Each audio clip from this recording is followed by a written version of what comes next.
To talk about EPA, Clean Air Act, and the RPM Act.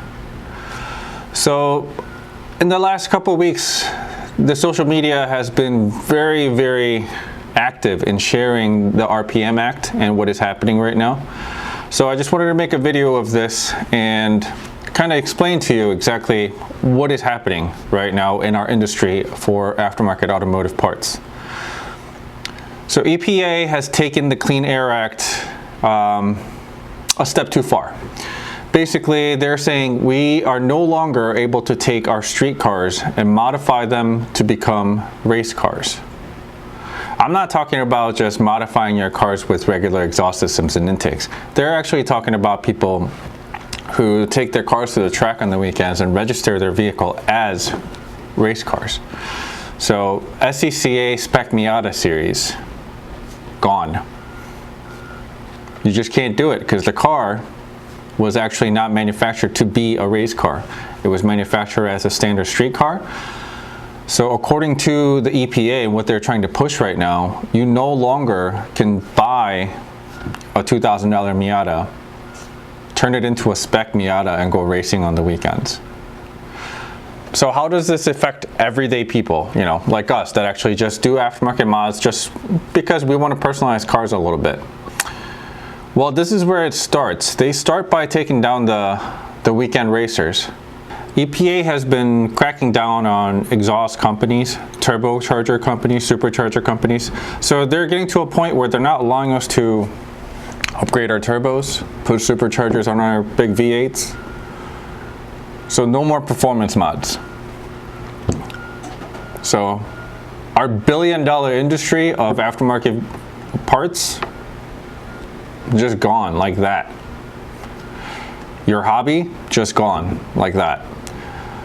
So SEMA has been fighting EPA for years now, trying to make sure that they can't crack down on our hobby and our whole industry like this.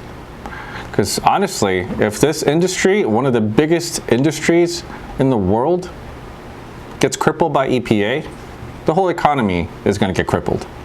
Very important that we get to the bottom of this right now before it comes down to them trying to cut down on every single little part, trying to cut down on what we can do to our vehicles. I mean, car culture is American culture, but now they're just trying to get rid of it. So EPA has been cracking down on companies like MagnaFlow, Flowmaster, and have been hitting them with thousands, if not tens of thousands of fines, about tens of thousands of dollars worth of fines. And they're now actually in a battle, from last I heard, with a diesel tuning company trying to bring them down because they've been defeating O2 sensor capabilities or catalytic converter capabilities. I mean, I understand where EPA is coming from, that, you know, a lot of these aftermarket companies are finding ways around emissions, but to go down the path of making it illegal to do anything and everything versus finding ways to make sure that these violations don't occur, two completely different things. So with that said, I mean, this is a very important issue for all of us involved in here. Everybody that works in the industry, plus all the customers and basically you guys that are watching this video. This is super important. So I'm going to leave a link down below.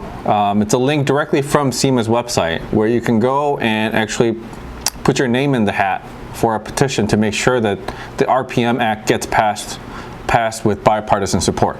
So the RPM Act is going to keep EPA away from being able to lock us out of, you know, modifying our cars, modifying our race cars, turning our street cars into race cars. So make sure you guys click on the link, make sure you guys do your part. So today's video is very short and sweet, just like that. Make sure you click on the link, make sure you put your name down. Let's make sure EPA doesn't get away with this. Thanks for watching.